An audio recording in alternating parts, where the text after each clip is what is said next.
Before we start the tutorial videos this week, I would like to point out to you, for those of you who might be interested in doing some extra practice after you have finished this week, you can definitely go back to the Java from Scratch tutorial series, which I referred to you from week number 1. So this is a series recorded back in 2019, but it is still highly relevant. So last week, I recommended you can try from video 1 to video 7, right? That's what I recommended you to try. And if you want to do some extra work this week, you can try from video 10 to video 17. So these are the extra videos you can definitely try to watch and then do some extra practice. All right. So now let's switch to this week's tutorial. This week, the tutorial is divided into 2 parts. For the first part, we're going to introduce to you the very fundamental idea about a debugger for finding errors in your Java code. Think about if you simply want to see the output of your program. You can simply maybe try to print out the values to the console. However, that's actually the final outcome. But what if the final outcome is actually wrong? It's not the same as what you expect to see. In that case, you really want to have a way to really visualize exactly how your code actually has been executed in slow motion and lead its way to the final output. Something that's wrong along the way for execution. So you want to see the internal workings of your code. So debugger can really try to execute your code in slow motion to really find out exactly what's wrong. So that's a very fundamental technique I would like to show you. And many proficient software engineers, they actually use debugger to really find out errors in their code, especially to identify any logical errors in their code. So that's something very, very important for you to pick up. Once we introduce to you the notion about debugger this week, we're going to use debugger for all the subsequent weeks to really make sure you can take away from this course about debugger. Okay, let's set up the working environments for your Eclipse first, and then we'll use one example to illustrate the use of debugger. So that'll be the plan.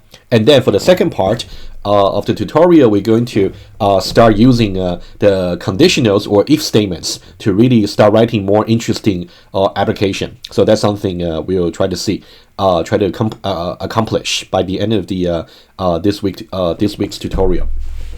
All right, so let's now set up the working environments. This is week number 1. Hopefully you have already completed it. So let's now create week number 2. So let's be consistent with the naming. So simply go to File and go to New and then Java Projects. And then you're going to type week number 2. So capitalized underscore and O2. And then finish. Remember, you might be required to actually submit your code as part of your lab grading. So you really want to make sure whenever you follow the spellings for the packages, classes, and methods, you always have to be precise. Okay.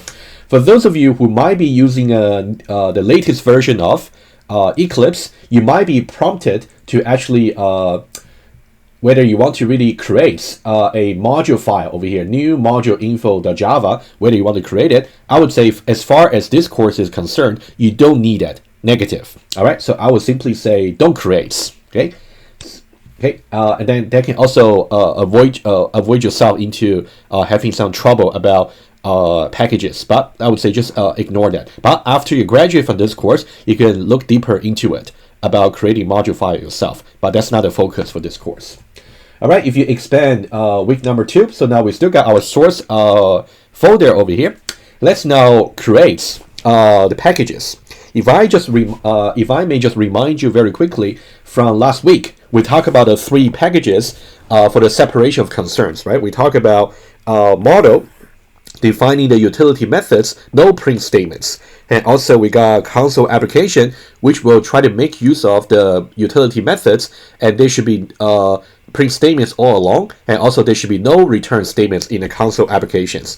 And then we also try to test the utility methods automatically using JUnit test by using assertions, right? It's a very quick recap from last week. And we're gonna use this package structure for every week, just for reinforcement throughout the semester. Let's go back to Eclipse. So let's now create the 3 packages, and then we'll start talking about how we can develop the new example. Let's right-click on source and say new, and then package. The first one, let's create a package called model. Right? Just make sure the name is precise. and exact. Finish, and then right click on source. Let's create another package over here. Let's call that console apps. All right, and then say finish, and then we can create a final package which is called JUnit tests. Right, remember that's plural rather than singular, and then you say finish. All right, so now we have set up all the 3 packages, and now we're going to create our console application. Right click on the console apps package, and then you will say new and class for Java class. Let's give a name. We're going to develop a console application for manipulating arithmetic sequence. So let's just call that, maybe just make it easier for you to type. Let's say sequence app. Right? Again, for class name convention, if there's a compound word, you can see every word number 1, and also word number 2, every word should be capitalized, right? It's case sensitive. And then since it's a console application, so just make sure, please, to make sure you check the box to really generate the main method automatically. But in case you forgot, you can always type it in. Right? Say finish. All right, so that's our sequence app. Let me maximize by double clicking on the tab. And remember, we actually got a certain pattern for implementing your console app, which I mentioned in last week's tutorial video. Let me just remind you very quickly over here by typing some comments. First of all, we have to declare the scanner. So scanner, and then control or command space, and then make sure you choose the scanner from Java utility. Okay, it's really important. Every time you want to develop your console application, you want to give yourself the ability to really read from the keyboard. So the scanner is really for that purpose. And then you can just give a name, just call input. Let's use the same name every time. And then new scanner, and also system in. As I mentioned before, so here the new keyword, and also about declaring reference type variable. So this will be the topic about object orientation, which we will cover after your reading week. So just bear with us. So for now, we want to focus on more about the basics of elementary programming and also control structure. Okay, and then at the end, you should really close the input, so you can get rid of the warning. So input dot close over here. All right. So now in the middle, over here, this is the code you're going to write to really develop your console application, right? So remember, we actually got three stages. Stage number 1 is we're going to prompt the user, and stage number 2, how about they would say prompt the user and read input. So you can think about this could be a separate stage. So this could be a separate stage from stage 1, but just collapse them into one. So it doesn't matter. And stage number 2 is we're going to compute the result, whatever result that's required by the application. And then for stage number 3 is going to output the result to the console, back to the user. So now let's take a look at each one of them. Before we develop further, I would like to review what an arithmetic sequence is. Let's now switch to my iPad. From your high school, you should have seen the so-called arithmetic sequence. Let's review the terms very quickly. So now you can see this is an arithmetic sequence over here with the following properties. So we got the notion about the first term over here. You can see this is the first term, the first number in the sequence. So this is the first term. And then we got something called common difference. That's really crucial for arithmetic sequence because every subsequent number in the sequence has certain common difference from its so-called predecessor. For example, you can see, so here, to really go from here to the subsequent number, you have to have some common difference. In this case, it would be +2. And then from here to the subsequent one, it will also be +2. It's called common because it's going to be the same pattern for the difference over here, +2 and +2. If in anywhere in the two subsequent numbers, if somehow the difference is something rather than +2, in that case, it wouldn't be an arithmetic sequence anymore, right? So that's why it's called common difference over here. And then we also talk about the number of turns Okay, in this case, it's quite obvious. You can see how many turns do we have? We got 5 turns. And for this particular console application we're going to develop, for example, we're just going to assume you always got only 5 turns for the sequence, just for simplicity. Okay, so you can see the number of turns is actually 5. And later on, once we introduce iteration and loops into our tutorial videos, in that case, we're going to generalize this example to make it more interesting. But for now, let's do something simple, but that can be illustrative.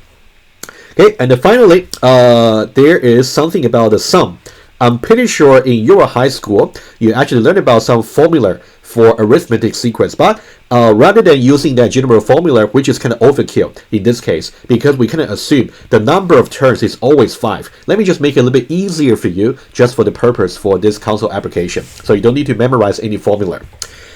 Let's now think about what's happening over here.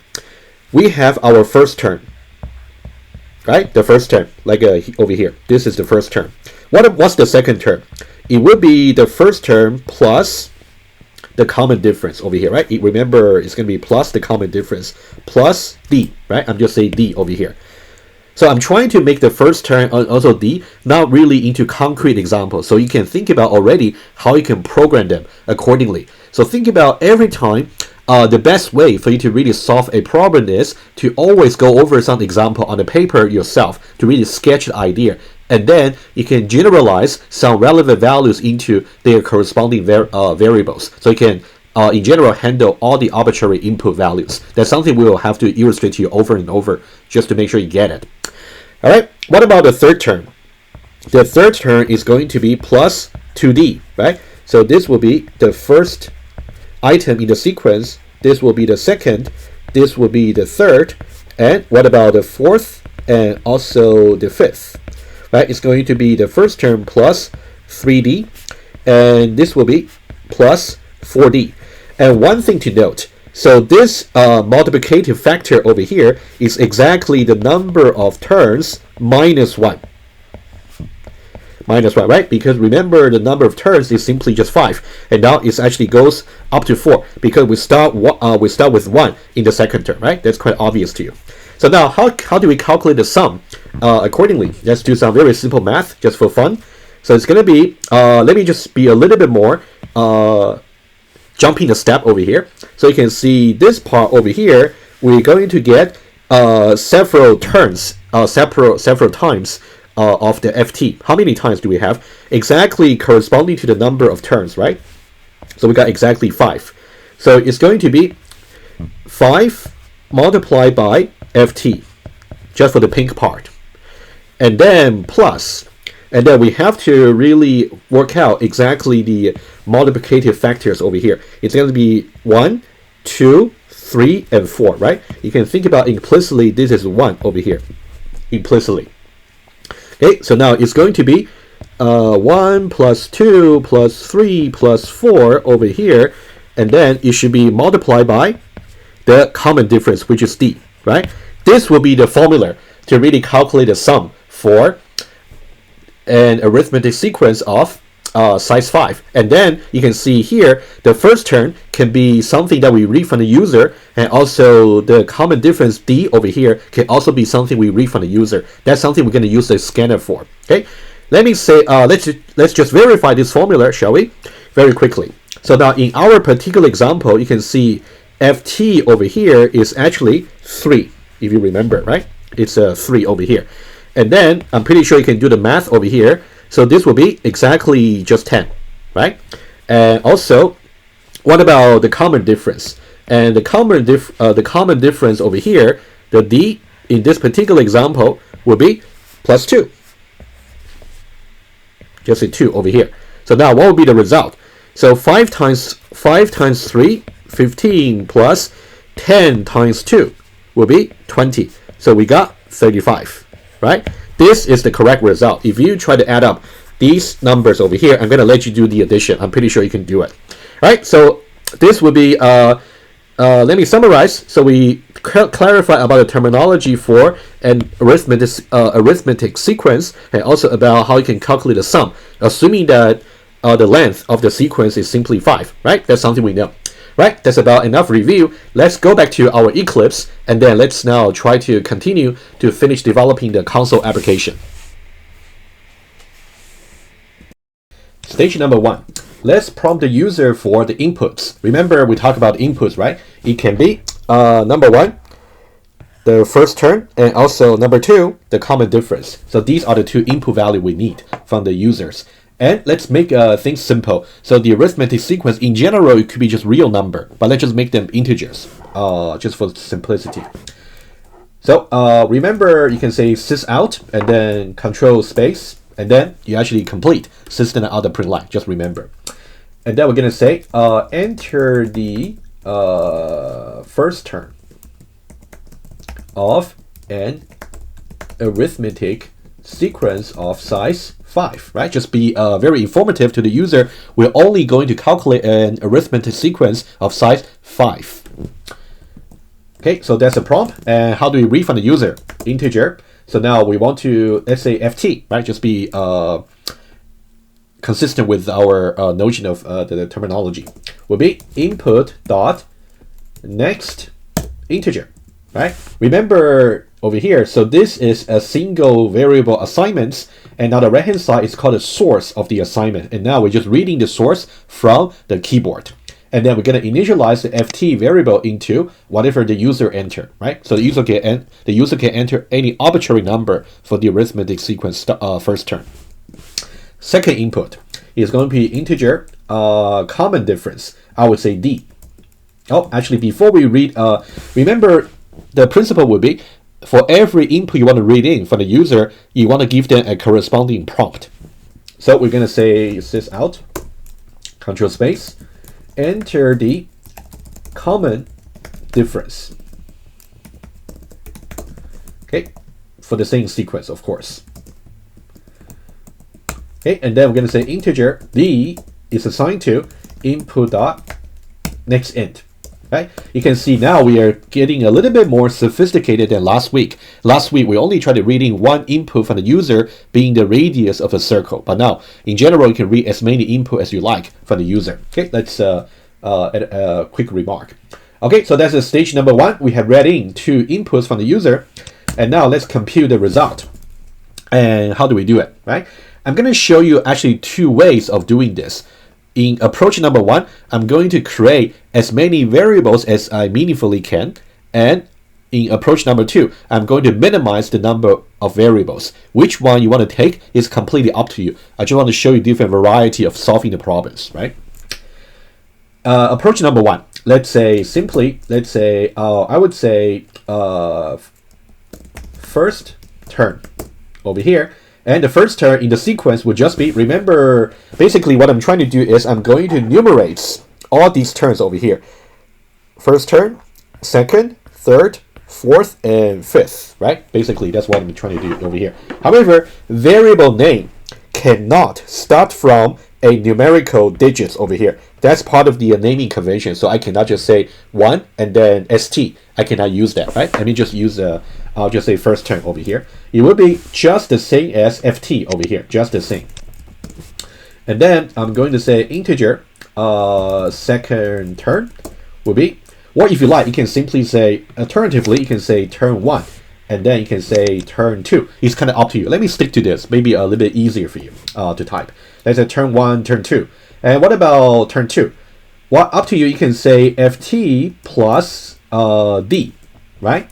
Or you can say it's the same as turn 1 plus d. Okay, I'm going to leave some comments over here for you. Let me stick to 1 and then put the comments for the other. You can say ft plus d. Or you can say turn 1 plus the d, right? These are equivalents. What about turn number 3? You can say ft plus, over here, 2 times d. By the way, you cannot just say 2d, so this will not compile, right? You got to say multiply by. Okay. Alternatively, you can also say it would be just the previous term plus the common difference, right? You can remember, so it would be simply just, how do I calculate this? It would be the previous term plus the common difference over here, right? Remember the illustration here. I just want to show you really how you can write Java code to really reflect how you understand the problem or solution mathematically. It's really important. And then I can say also turn 2 plus d. That's also going to work. There's no right or wrong. It's about a matter of preference, really. Okay, integer, let's say turn number 4. We got 5 turns. So ft plus 3 times d. And also you can say turn 3, the previous turn over here, plus d. And also integer turn number 5, ft plus, oh, sorry, I made a typo here. It should be multiplication for sure. And then I'm going to say 4 multiplied by d over here. That's the last term. You can also say turn 4 over here plus d, right?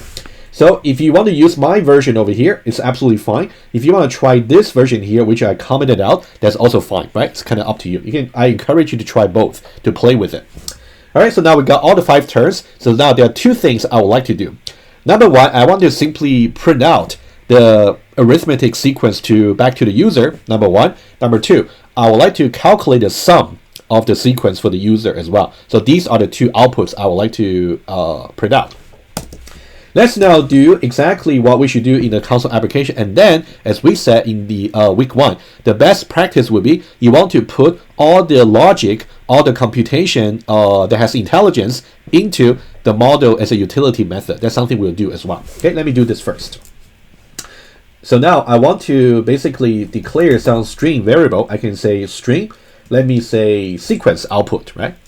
It's going to be, well, I just want to print out the sequence. Exactly how we want to do it is kind of up to us, but let me just say this. Let's say we're going to start with some angle brackets over here, and then string concatenation for the plus, and then turn 1. And then we want to have some comma, pretty much like this. Pretty much like how I wrote it. You can see comma, comma, comma, comma over here, and then I simply just put the beginning and also ending angle brackets. That's what I introduced, right? Just make it more prettified. Okay, so turn 1 plus this, and then plus, and also turn 2 plus, right? So now you might just get tired very soon. So why don't we simply do this? You can just copy this. Turn 3, turn 4, turn 5. And then the ending angle brackets. Right, if that's really too fast, please just pause the video and make sure what you eventually got is really this, right? So we got comma separated, 1, 2, 3, 4, 5, and then also beginning and also ending angle brackets for the arithmetic sequence. Okay, and then what about the sum? Integer, the sum. Okay, we are still doing computation. You can think about this is how to figure out each term in the sequence, and then we are calculating the 2 outputs over here before we print them out. And the sum will just be over here. You can say turn 1 plus turn 2 plus turn 3 plus turn 4 plus turn 5 over here. All right. And then how do you output to the console? Very easy. So now you can think about this stage number 2 over here is typically where the logic is for your application. And we can, in the first instance, we can put it entirely just in the console application before we factor that, before we place that into a single block of code for the method so that it can be reused for as many calls as possible, right? That's, again, the concept I will keep bothering you with until you get it. All right, how do we output to the console? Okay, sys out over here, sys in the other print line. So now we're going to see sequence plus seq. All right, and then over here has sum of. You know what? Let me just get rid of the colon. Just make it. I'm just trying to picture in my mind how the output will look like. Okay. Notice the space over here I'm putting. Otherwise, you're going to have no space between the sequence, like a first angle brackets over here, and the word sequence over here. Right? You will see has sum. Okay. We can just output the number, and then it's going to be sum. Notice one thing over here. You can see this is a string literal. This is also a string literal. This is a string, as we declare over here. And the sum over here is an integer, as we declare over here. However, why can we put them together? This is because in Java, the plus operator is so-called overloaded. I'll say note. the plus operator is overloaded. Overloaded simply means it can be used for two different purposes. Either numerical addition or string concatenation. Okay, so either it's for addition or it's for concatenation. Which one would it take? So now, very easy to judge. If all the operands, the left hand side and also right hand side, if they are all strings, if they are all numbers, in that case it's going to be addition. Otherwise, if at least one of them is actually a string, in that case it's going to be concatenation. In this case, you can see, so now the plus, you can see the left hand side is actually a string. That means it has to be a string concatenation. And for this plus over here, even though this is actually a number, but because the left hand side is actually a string, so that's why it should still be a string concatenation rather than numerical addition. Right? Though this should have been covered in your lecture, you can check it in your lecture. Alright, so that's about the output. Let's now verify the result. And why don't we try this particular sequence? Okay, the first term should be 3.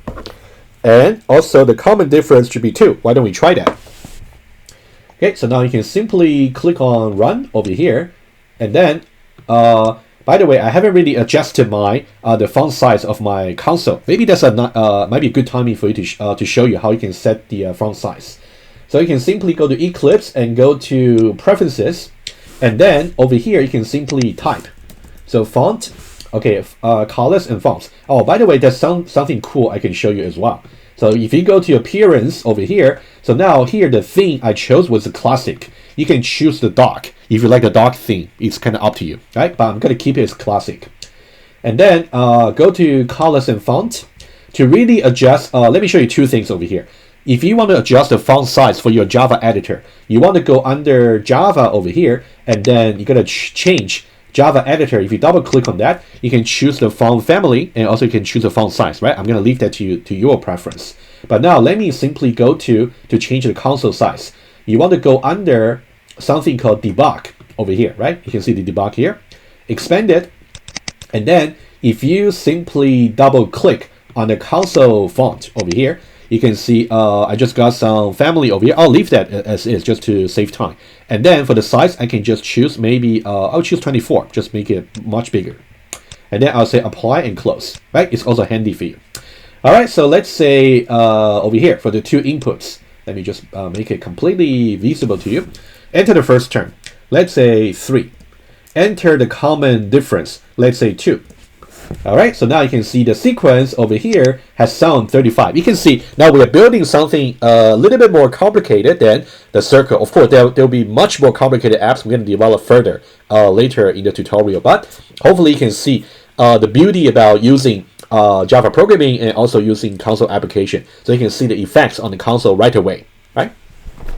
Alright, you can feel free to really, for the arithmetic sequence, by the way, the common difference does not have to be positive always. For example, if I simply try a few more outputs over here. So every time when you're writing your code, remember one thing from Jackie. You should be the only one who is responsible for the correctness of your code. Meaning that after you have done your coding, that's not the end of the day, right? You have to really test your program with as many output as possible, even though you might be given some test cases for your lab or your tutorial videos, but we are just trying to be nice to you. But you really want to train yourself by testing your program with even more, as many as possible test input to see if the corresponding outputs are as expected, right? That's my tip for you. Right, let's try this. I can say maybe the first term was still, let's say 5 over here. And then what about common difference? I can put 0. In that case, it would be 5, 5, 5, 5, 5, right? That makes sense. And also, let me just do one more. And the first term can even be maybe -4, right? It can be negative. And then common difference, again, it can also be maybe negative. So now you can see this, and the sum is also correct over here, right? Hopefully you can see my point here. So we actually learned something new in this new example. Alright, so let me go back by maximize the tab back over here. So this version, first version is working pretty good. But some of you might be wondering, is it possible to really not to have so many variables over here so that we can, basically we want to have another version to minimize the number of variables, which will also work, right? Let's try that as well, just for comparison.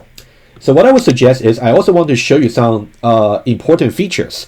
So now in this case, what we want to do is we want to create a second version of our sequence app. So we want to call it sequence app 2. And this one better be called sequence app 1.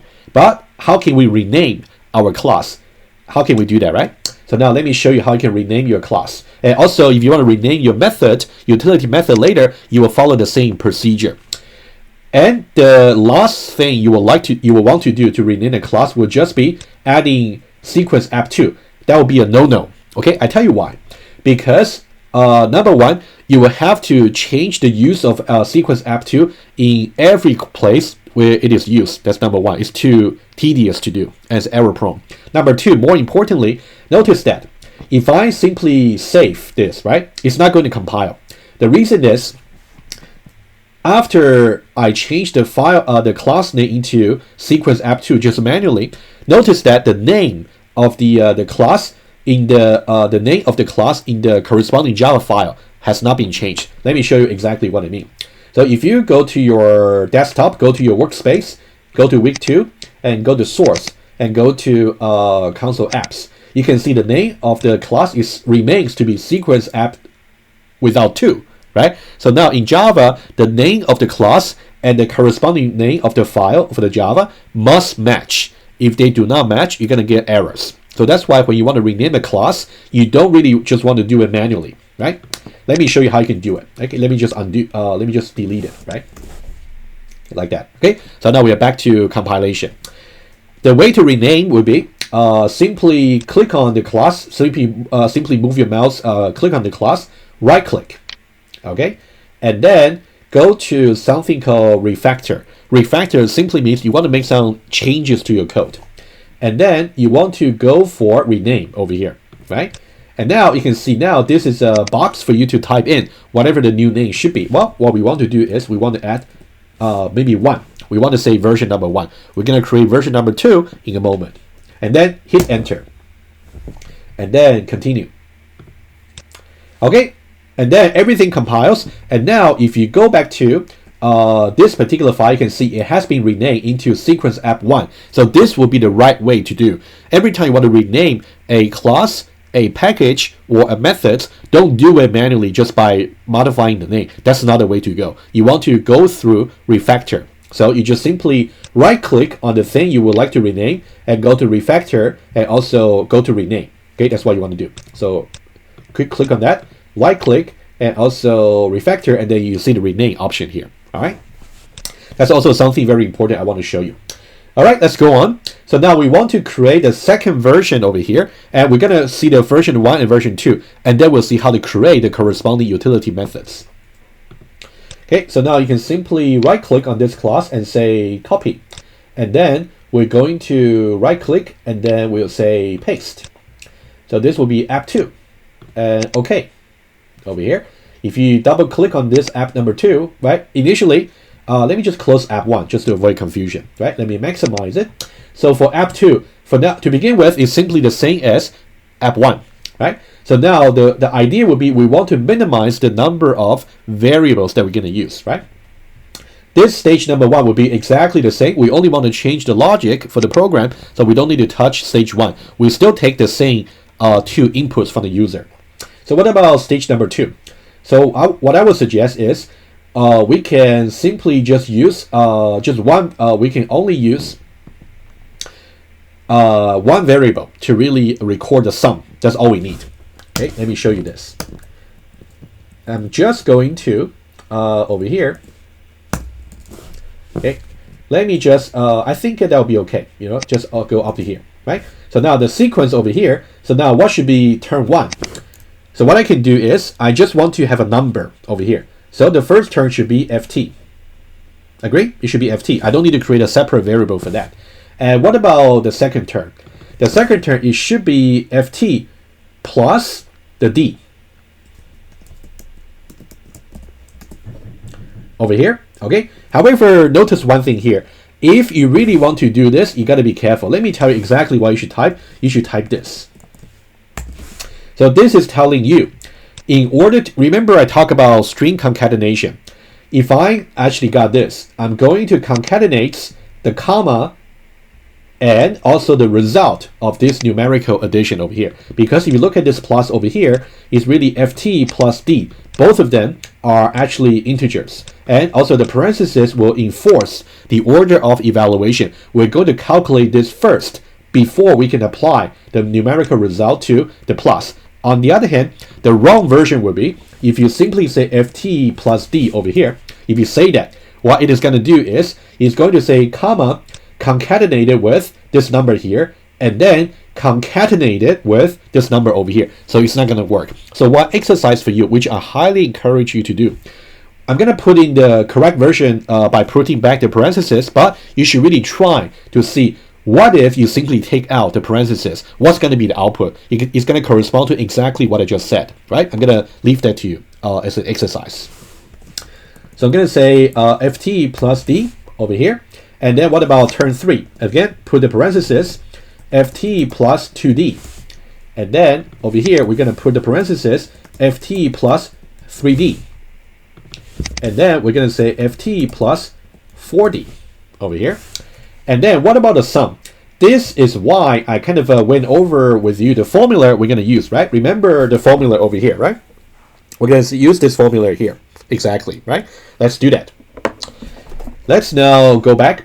It's going to be 5 times ft plus, okay, I can just put it here. 1 plus 2 plus 3 plus 4, or we can just simply put 10.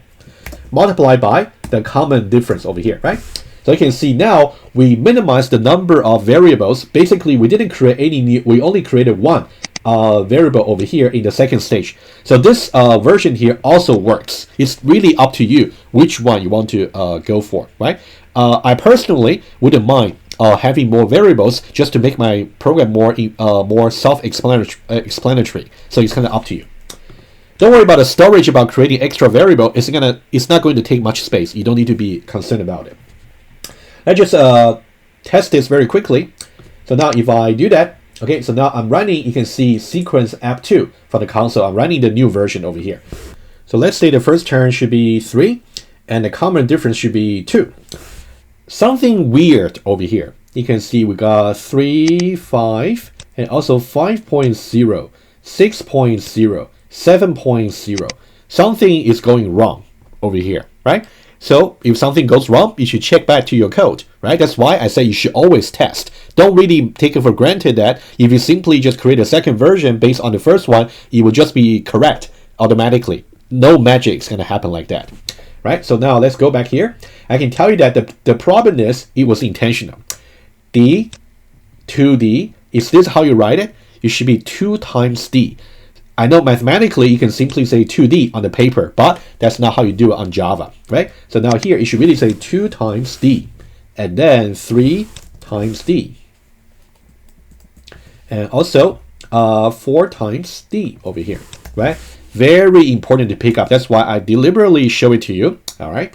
And then you can see over here also we say times, right? Don't really put exactly the multiplicative factor and also the variable without any star in between. All right, make sure you save the file. There's no star over here, so once you save, it's recompiled. So now I'm going to run the program again. Let's try one more time. 3 and 2. So that's exactly our correct sequence over here. You can try the other input as well.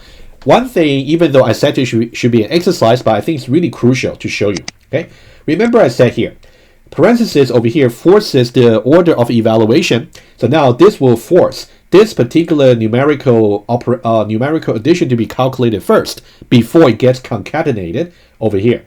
What if I simply say without the parentheses? Just try one, so you will see exactly what I meant.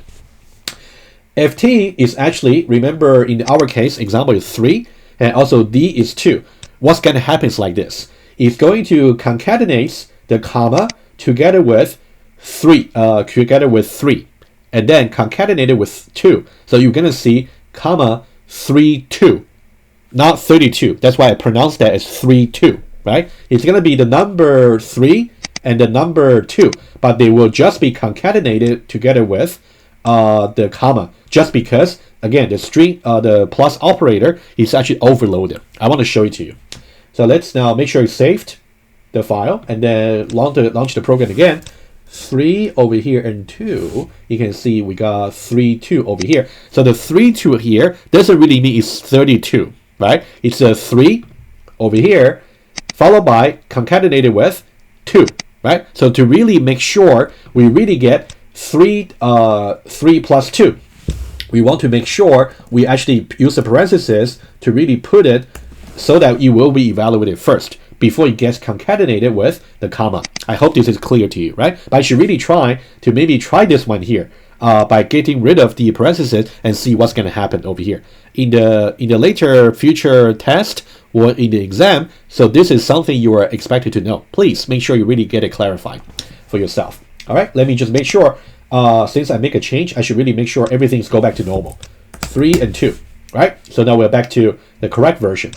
All right, so now what we have got is we got 2 versions over here. One version using many variables, and second version using the minimized number of variables. So now what we want to do is we want to create the utility methods, and then try to call the methods from the console apps.